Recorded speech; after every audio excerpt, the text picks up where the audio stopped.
தமிழகத்தில் இருக்கக்கூடிய முக்கியமான பிரச்சனைகள், குறிப்பாக மகளிரை பாதிக்கக்கூடிய பிரச்சனைகள் என்ன, அதற்கு எப்படி மகளிரணியின் சார்பாக போராட்டங்களை முன்னெடுப்பது, தேர்தல் காலத்தில் எப்படி மகளிர் வாக்காளர்களை பாரதிய ஜனதா கட்சி, அதிமுக கூட்டணி மற்றும் மற்ற கூட்டணியினுடைய வேட்பாளர்கள் வெற்றி பெறுவதற்காக பணி செய்ய வைப்பது என்று பல்வேறு ஆலோசனைகள், திட்டங்கள் இந்த கூட்டத்தில் மேற்கொள்ள இருக்கிறோம்.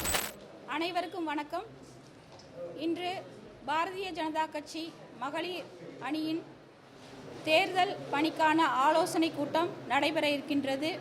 இந்த ஆலோசனை கூட்டத்தில் தேர்தல் பணிக்காக தேசிய அளவில் 3 பொறுப்பாளர்கள் நியமிக்கப்பட்டுள்ளார்கள். அந்த 3 பேரும் இன்றைக்கு வருகை தந்துள்ளார்கள். அவர்கள் இன்று மகளிர் அணிக்கு எதிர்கால திட்டங்கள், சோஷியல் மீடியா பற்றின விழிப்புணர்வு போன்ற விஷயங்கள் எல்லாம் இந்த பயிலரங்கத்தில் பேச உள்ளார்கள். வருகின்ற தேர்தலிலே, சட்டமன்ற தேர்தலிலே இந்த திறனற்ற திமுக அரசை ஆட்சியிலிருந்து அகற்ற வேண்டும், அதற்காக மகளிர் அணி எவ்வாறெல்லாம் பணி செய்ய வேண்டும் போன்ற விஷயங்கள் எல்லாம் விவாதிக்க உள்ளோம். வருகின்ற தேர்தலிலே எங்களுடைய மகளிர் அணி தேசிய ஜனநாயக கூட்டணியின் ஆட்சி மலருவதற்காக அத்தனை வேலைகளையும் முன்னெடுப்போம் என்று இந்த நேரத்திலே தெரிவித்துக் கொள்கின்றேன். அடுத்ததாக நம்முடைய எங்கள் மகளிர் அணியின் தேசிய தலைவர் அக்கா வானதி சீனிவாசன் அவர்கள். ஊடக நண்பர்களுக்கு வணக்கம். பாரதிய ஜனதா கட்சி சார்பில் தேர்தல் பணிகள் துவங்கி முழுவீச்சிலே நடந்து கொண்டிருக்கக்கூடிய இந்த சூழலில் மகளிர் அணியின் சார்பாக எந்தவித முன்னெடுப்புகளை நாம் நடத்த வேண்டும், வரக்கூடிய தேர்தல் காலத்தில் எப்படி பணியாற்ற வேண்டும், 234 தொகுதிகளிலேயும் தேசிய ஜனநாயக கூட்டணி வேட்பாளர்கள் வெற்றி பெறுவதற்கு மகளிர் அணியினுடைய பங்களிப்பு எப்படி இருக்க வேண்டும் என்பதற்காக இன்று ஆலோசனை கூட்டம். தேசிய மகளிர் அணியின் சார்பில் 3 பொறுப்பாளர்கள் நியமிக்கப்பட்டிருக்கிறார்கள்.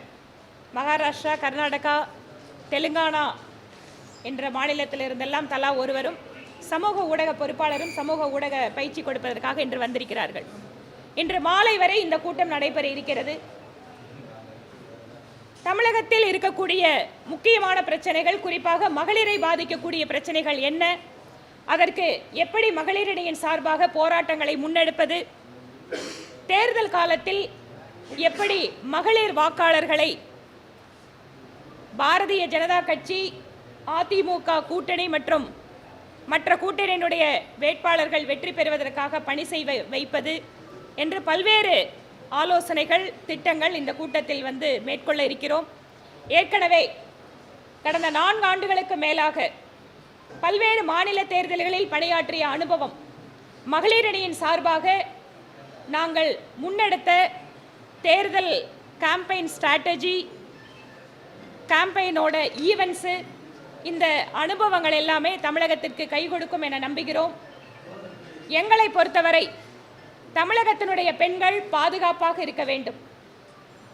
தமிழகத்தினுடைய பெண்களுக்கு அவர்களுக்கான கல்வி, வேலை வாய்ப்பு இவற்றையெல்லாம் தாண்டி அவர்கள் ஒரு பாதுகாப்பான சமுதாயத்தில் தங்களுடைய சொந்த காலில் தைரியமாக இருப்பதற்கு பிரதமர் மோடி அவர்களுடைய அத்தனை திட்டங்களையும் இங்கு நடைமுறையில் கொண்டு வருவதற்கு மகளிர் அணியின் சார்பில் செய்ய வேண்டிய பணிகளை குறித்தெல்லாம் இன்று ஆலோசிக்க இருக்கிறோம்.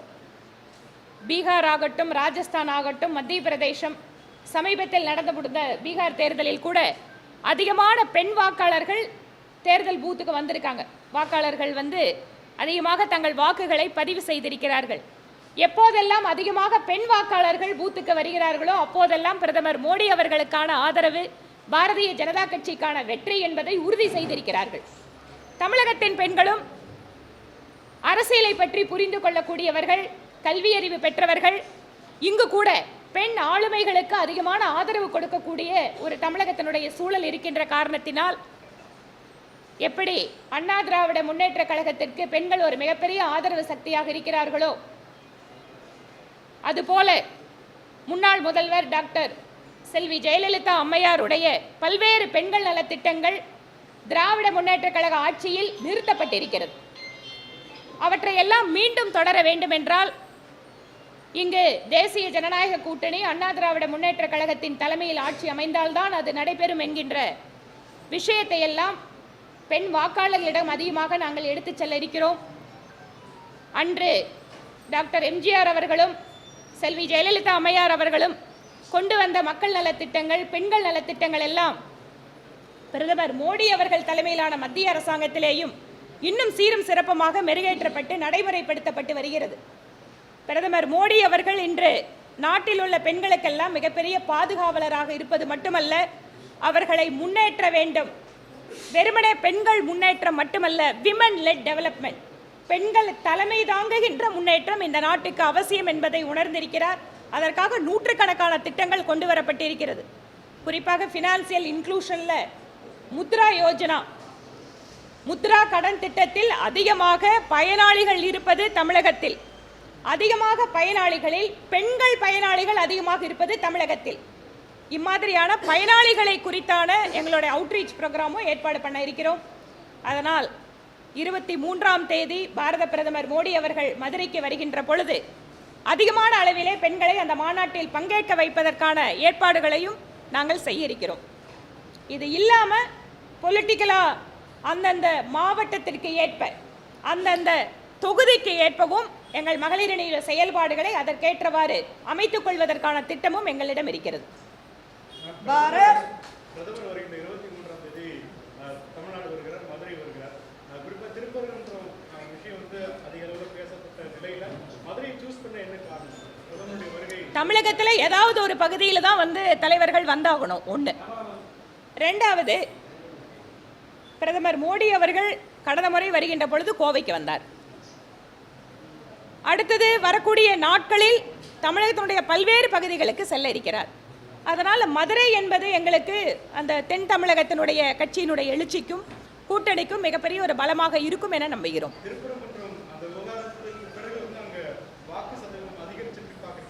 திருப்பரங்குன்ற விஷயத்தை பொறுத்த வரைக்கும் you cannot restrict that issue only with respect to the Madurai or the adjoining district. Thiruparankundram issue அப்படிங்கிறது ஒரு உயர்நீதிமன்ற தீர்ப்பு, அதுவும் இப்போது பெஞ்சினால் உறுதி செய்யப்பட்ட தீர்ப்பை கூட மாநில அரசு அங்கு அமல்படுத்தவில்லை என்கின்ற அந்த எண்ணம், அந்த ஏமாற்றம் தமிழகம் முழுக்க இருக்கக்கூடிய இந்து மக்களுக்கு இருக்கு. அதனால திருப்பரங்குன்றத்தில் தீபத்தூணில் தீபம் ஏற்றுற அந்த உத்தரவை தமிழக அரசு வேண்டுமென்றே புறக்கணித்து இந்து மக்களை அவமதிக்கிறது, இந்து மக்களுடைய உணர்வுகளை புண்படுத்துகிறது அப்படிங்கிறத வெறும் திருப்பரங்குன்ற இஷ்யூவாக நாங்கள் பார்க்கல. இது ஒட்டுமொத்தமாக இந்து மக்களுக்கு இந்த அரசாங்கம் மரியாதை கொடுக்கிறதா, இந்து மக்களுடைய உணர்வுகளை புரிந்து கொள்கிறதா அப்படிங்கிற இஷ்யூ. அதனால இது திருப்பரங்குன்றம் ஏதோ அந்த தொகுதி இல்லை மதுரை மாவட்டம் அப்படிங்கிறத தாண்டி இன்று தமிழகத்தில் இருக்கக்கூடிய அத்தனை மக்களுக்குமே மனசுல ஒரு எண்ணம் வருது. ஏன் திமுக ஆட்சிக்கு வந்ததுக்கு பின்னால மாநிலத்தினுடைய முதல்வர் சிறுபான்மை மக்களுக்கெல்லாம் ஓடி ஓடி வாழ்த்து சொல்றாரு, சிறுபான்மை விழாக்கள் எல்லாம் அவரே கலந்துக்கிறாரு முன்னின்று. ஆனால் இந்து மக்களுக்கான எந்த பண்டிகைக்கும் அவர் வாழ்த்து சொல்வதில்லை என்பது மட்டுமல்ல, இந்து மத பண்டிகைகளை கூட ஏதோ சர்வமத பண்டிகைகளை போல கொண்டாட ஆரம்பிச்சிருக்காங்க. நான் நேற்று கூட கோயம்புத்தூர்ல தான் கேட்டேன், சிறுபான்மை மக்கள் கிறிஸ்துமஸை கொண்டாடுறாங்க, அவங்க இஸ்லாமிய மக்கள் அவர்களோட பக்ரீத்தை கொண்டாடுறாங்க, ரம்ஜான் கொண்டாடுறாங்க. நிச்சயமாக அந்த பண்டிகைகளுக்கு எங்கள் பிரதமரே வாழ்த்து சொல்கிறார். கிறிஸ்துமஸுக்கு நம்ம பிரதமரே சர்ச்சுக்கு போறாரு. எந்த வேறுபாடும் கிடையாது. பாஜகவை பொறுத்தவரை அத்தனை மதங்களும் சுதந்திரமாக அவர்கள் நம்பிக்கைகளை பாதுகாக்க வேண்டும், அவர்கள் வணங்க வேண்டும், அவர்கள் அதை போற்றி எந்த மாற்று கருத்தும் எங்களுக்கு கிடையாது. ஆனால் பொங்கல் மாதிரியான ஒரு பண்டிகை முழுக்க முழுக்க இந்துக்களுடைய பண்டிகை. அது எங்கேயாவது எந்த ஒரு நாட்டிலாவது இஸ்லாமியர்களோ கிறிஸ்தவர்களோ சூரியனுக்கு பொங்கலிட்டு இல்லை நம்மளோட வழிபாட்டு முறைகள் படி எங்காவது நடந்திருக்கிறது எதுவும் இல்லை. நேற்று எனக்கு பதில் கொடுத்துருக்காங்க, நாங்கள் எல்லா மதத்தையும் தமிழால் இணைக்கிறோன்னு. நாம் அத்தனை பேருமே தமிழால் இணைந்தவர்கள் தான். தமிழருடைய அடையாளம் என்பதும் தமிழருடைய நாகரீகம் என்பதும் பொங்கல். இந்த தமிழருடைய நாகரீகம், இந்த பண்பாடு, நம்மளோட கலாச்சாரம், பண்டிகைகள் அப்படிங்கிறது எல்லாமே இறைவனை மையப்படுத்தியது, இயற்கையை மையப்படுத்தியது. இயற்கையும் இறைவனையும் வணங்குகின்ற இந்து தர்மத்தினுடைய பண்டிகையை அத்தனை பேரும் கொண்டாடலாம். ஆனால் அதை பிரித்து சர்வமத பொங்கல் அப்படிங்கிற பேரில் ஹிந்து மக்களை ஏமாற்றுகின்ற வேலையை திரு ஸ்டாலின் அவர்கள் செய்து கொண்டிருக்கிறார். கொண்டாடுறதுனால ஒரு பிரிவினை இல்லைங்க. நாங்கள் கேட்கறது முதல்வர்கிட்ட, பொங்கலை கூட எல்லா மதத்தையும் சேர்த்து நீங்கள் ஃபோட்டோ ஷூட் நடத்துறீங்களே, குறைஞ்ச நான் இல்லைன்னு சொல்லலைங்க, நாங்கள் இந்த ஹிப்போக்ரஸியை கேள்வி கேட்குறேன். அவர் கொண்டாடட்டும், ஆனால் அது ஏங்க இல்லைங்க. நீங்கள் என்ன விஷயத்தை நீங்கள் கன்வே பண்ண நினைக்கிறீங்க? எல்லாரும் சேர்ந்து கொண்டாடணும், சரிங்க, தப்பே கிடையாது. இதே மாதிரி தீபாவளிக்கும் கூப்பிட்டு கொண்டாடுங்க. தீபாவளி யாரும் தமிழ்நாட்டில் கொண்டாடுறது இல்லையா? தீபாவளிக்கு தமிழர்களுக்கு சம்மந்தம் இல்லையா? இல்லை விநாயகர் சதுர்த்தி, அவ்வை பாட்டி தமிழ் மூதாட்டி, அதைவாது திமுக ஒத்துக்குதா? அவ்வையார் விநாயகர் அகவல் பாடி இருக்காங்க. அந்த விநாயகர் சதுர்த்திக்கு இதே மாதிரி கிறிஸ்தவர்களையும் இஸ்லாமியர்களையும் கூட்டிகிட்டு பிள்ளையார் கோயிலில் வச்சு பிள்ளையார் முன்னாடி ஒரு கணேச சதுர்த்தி பண்ணட்டும், பிள்ளையார் சதுர்த்தி பண்ணட்டும். அப்போ உண்மையாகவே அவர் சர்வ மதத்தையும் ஒன்றாக பார்க்குறாரு அப்படிங்கிறத நாங்கள் ஒத்துக்கிறோம். இந்த டிராமா பண்ணுற வேலையை இந்து மக்கள் நம்ப மாட்டார்கள் என்பதைத்தான் சொல்கிறோம். இன்னைக்கு விஜய் கரூர் விஷயத்துல சிபிஐல ஆஜராகிருக்காரு. குறிப்பாக அவருடைய படமும் சென்சார் லிஸ்ட்ல முடக்கப்பட்டிருக்கு. தொடர்ச்சியா பாஜகவுடைய விமர்சனத்துக்கு பிறகு நடக்கக்கூடிய நிகழ்வுகள் இருப்பாங்க. பாஜக என்ன விமர்சனம் பண்ணுச்சு? பாஜக விமர்சனம் செய்த பிறகு சென்சார்ல படமும் இல்லை. நான் கேட்குறேன், திரு விஜய் அவர்கள் கட்சி ஆரம்பிச்சதுக்கு அப்புறம் நாங்கள் முன்னணியிலே இல்லை, பின்னணியிலே இல்லை. எங்களுக்கு அதுக்கு எந்த சம்மந்தம் கிடையாது. அவர் படத்தோட ப்ரொடியூசர் சென்சார் போர்டுக்கு போறாரு, கோர்ட்டுக்கு போறாரு. அது லீகல் ப்ராசஸ். முதலமைச்சர் குற்றச்சாட்டு வச்சிருக்காரு, இடி மாதிரி இப்போ சென்சார் போர்டை பயன்படுத்துறீங்க. தமிழக அரசுல முதலமைச்சர் ஸ்டாலின் அவர்கள் கண்ணாடி பார்த்துட்டு பேசுறாரா?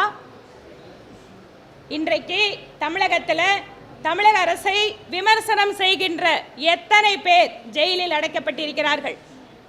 ரவுடிகளை வச்சு எதிர்கருத்து சொல்றவங்களை தாக்குறது தான் திமுக அரசாங்கத்தோட அந்த ஸ்டேட் ஆர்கனோட வேலையா? நியூஸ் 18 விவாதத்தில் இளைஞரணி தலைவர் திரு சூர்யா அவர்கள் அவரோடு இணைந்த இளைஞரணி சகோதரர்களை மிக கடுமையாக திமுக குண்டர்களை வைத்து தாக்கி இருப்பதற்கு அரசாங்கத்தினுடைய பதில் என்ன? தாக்குனவங்களை விட்டுட்டு எங்க கட்சி தம்பிங்க மேல, அடிபட்டவங்க மேல கேஸ போட்டு அவங்கள அச்சுறுத்த நினைக்கிறது இந்த திமுக அரசு. அப்ப திரு ஸ்டாலின் அவர்கள் ஈடியை பத்தி, ஐடியை பத்தி, இதை பத்தி எல்லாம் பேசுறதுக்கு கண்ணாடி முன்னால நின்று பேசாதீங்க. உங்களோட ஆட்சியில உங்களுக்கு எதிராக விமர்சனம் வைக்கின்ற அரசியல் கட்சி தலைவர்கள் மட்டும் இல்ல, சாதாரணமா இருக்கிற யூடியூப் நடத்துறவங்களை கூட நீங்க விட்டு வைக்கிறதா இல்ல. ஒரு யூடியூபர் கூட ஆட்சிக்கு பிரச்சனை ஏற்படுத்த முடியும்னு இந்த கவர்மெண்ட் நினைக்குதா? அப்படி இருக்கிற நீங்கள் மத்திய அரசை பார்த்து எதுவும் சொல்லாதீங்க. என்னோட கருத்து ஒன்றும் இல்லைங்க. சிபிஐ சம்மன் கொடுக்குது, அவர் போய் ஒரு பதில சொல்லட்டும். அதில் என் கருத்து என்ன இருக்கு? என்ன நடந்ததோ அவர் சொல்லட்டும்.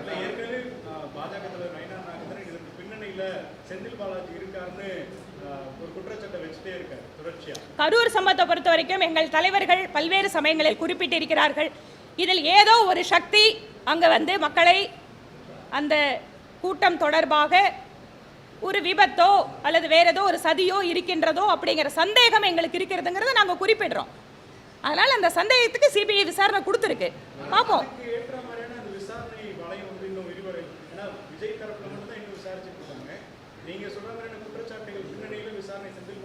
இன்வெஸ்டிகேஷன் ஆஃபீஸர் தான் supreme authority for any investigation.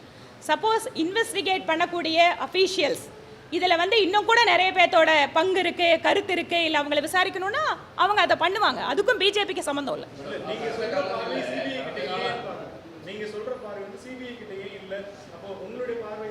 இல்லைங்க, நீங்கள் இப்போ இல்லைங்க ரொம்ப ஒருத்தர் கூப்பிடலான்னா அவரோட ஸ்டேட்மெண்ட்ல இருந்து இன்னும் நிறைய பாயிண்ட்ஸ் கிடைக்கும். இட் இஸ் நாட் தட் எடுத்தோடனே 100 பேர்த்த விசாரிக்க மாட்டாங்க. உங்களை கேட்பாங்க, உங்ககிட்ட ஏதாவது தகவல் இருக்கா, நீங்கள் யாரையா ரெஃபர் பண்ணுறீங்களா, உடனே அவங்க கிட்ட போகும், அதுக்கப்புறம் அடுத்தவங்க கிட்ட வரும். இப்படி தான் ஒரு இன்வெஸ்டிகேஷன் நடக்கும். நாங்கள் தான் சொல்கிறோம், எங்களுக்கு அந்த சந்தேகம் இருக்குன்னு சொல்கிறோம். எங்ககிட்ட மெட்டீரியல்ஸ் இருந்ததுன்னா நாங்களே கொடுத்துருப்போம். பட் எங்களுக்கு we strongly believe, we strongly suspect something had happened. பிரதமர் ராமேஸ்வரம் போறாரு, முருகன் கோயில் வழிபட மாட்டாரு, சீமான் ஒரு குற்றச்சாட்டு தொடர்ச்சி வச்சுட்டே இருப்பாரு. இப்போ திருப்பரங்குன்றம் பிரதமர் போற மாதிரி ஒரு தகவல் இருக்கு, உண்மையா? பிரதமரோட நிகழ்ச்சி நேரல் இன்னும் திட்டமிடப்படலைங்க, அதனால தெரியல. ரெண்டாவது, முருகனை கும்பிட மாட்டேன்னு யார் சொன்னது? நான் வேணா வீடியோ எடுத்து காட்டுறேன். மருதமலை முருகனுக்கு அரோகரான்னு சொல்லி தான் கோயம்புத்தூர்ல அவர் பேச்சையே தொடங்கினாரு. கோவிலுக்கு போய் வழிபட மாட்டாங்க. எந்த கோயிலுக்கு எப்போ வாய்ப்பு வருமோ போவாருங்க. அவரை பொறுத்த வரைக்கும் எந்த வித்தியாசம் கிடையாது. இருங்க ஒரு நிமிஷம் அவர் முடிச்சிடுறேன். திரு சீமான் அவர்கள் திருப்பரங்குன்றத்தில் இந்த மாதிரி கவர்மெண்ட் நடக்கிற விஷயத்தில் என்ன சொல்றாரு? தீபத்தூண்ல தீபம் ஏத்தணும்னு சொல்றாரா வேண்டாங்கிறாரா? அறுபடை முருகனுக்கு அண்ணன் சீமான் அவர்கள் என்ன பதில் சொல்கிறார் சொல்லட்டும். விஜய் விவகாரத்துல அரசியல் இல்ல, பிஜேபி எதுவும் அரசியல் பண்ணல அப்படின்னு நீங்க சொன்னாலும் கூட அரசியல் தரப்புல பல சொல்லக்கூடிய கருத்துக்கள் என்னன்னா, கடந்த கால வரலாறுகள் பல வரலாறுகளை சொல்றாங்க. அஜித் பவார் மேட்டர்ல என்ன நடந்தது? முதல்ல எதிர்பார்த்தார், பிஜேபி எதிர்பார்த்தாரு. இப்போ அவர் திருப்பி அவர் மேல இருந்த கேஸ்லாம் விட்ரா ஆயிடுச்சு. அவர் திருப்பி வந்து பிஜேபியோட இருக்காரு. இதே மாதிரி எதிர்பார்க்கிறவங்க அதுக்கப்புறம் பிஜேபிக்கு வந்தாச்சுன்னா, ஆதரவு கொடுத்தாச்சுன்னா நிலைப்பாடு மாறிடுது அப்படின்ற ஒரு கருத்துக்கள் முன்வைக்கிறாங்க.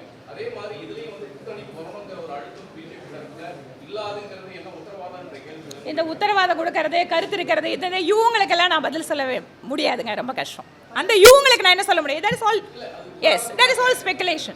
Speculation is a speculation. Ajith Pawar போன்ற விவகாரம் நிறைய முன்னுதாரணங்கள் இருக்கு. நீங்க முன்னுதாரணம் 100 வேணா வச்சுக்கலாங்க. இதே மாதிரி ஒவ்வொரு கவர்மெண்ட்டுக்கு சொல்லலாம். திமுகவில் சொல்லவா? கரூர் மாவட்டத்தில் நான் உங்க எல்லாத்துக்கு முன்னாடியே சொல்றேங்க, கரூர் மாவட்டத்தில் நீங்க வேணா அதை வெரிஃபை பண்ணி பாருங்க. நான் again I don't want to compare. Please. நான் சொல்றேன், I don't want to compare. But just I am placing the fact.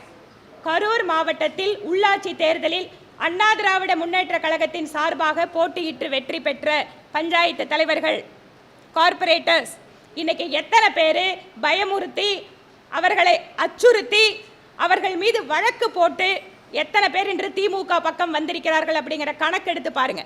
Again I am saying I am not comparing. But Tamil Nadu மாதிரி இருக்கிற இடத்துல இந்த அளவுக்கு அராஜகம் பண்ணிட்டு நீங்கள் பிஜேபியை பார்த்து எங்களுக்கு அந்த யோசனை இருக்குது, எங்கள் கருத்து இருக்குது, நாங்கள் வந்து அப்படியெல்லாம் வருமோன்னு சொல்கிறோம் அப்படின்னு சொல்கிறதுக்கு எந்த அரசியல் கட்சிக்கும் வருகிறது கிடையாது.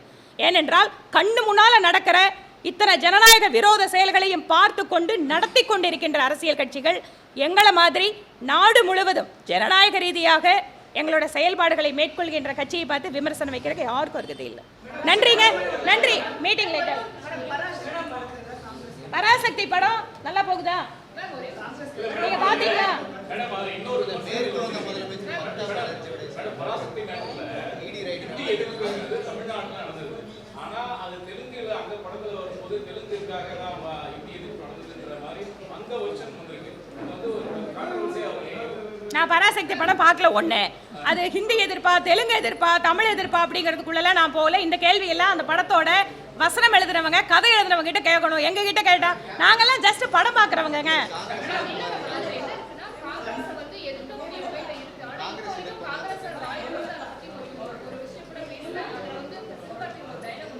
காங்கிரஸ் இங்க திமுகவினுடைய முழு அடிமையாக மாறினதுக்கு அப்புறம் அது காங்கிரஸ் கட்சியும் கிடையாது, அது தேசிய கட்சியும் கிடையாதுங்க. இன்னைக்கு அதுதான் இருக்கிற யதார்த்தம். நன்றிங்க.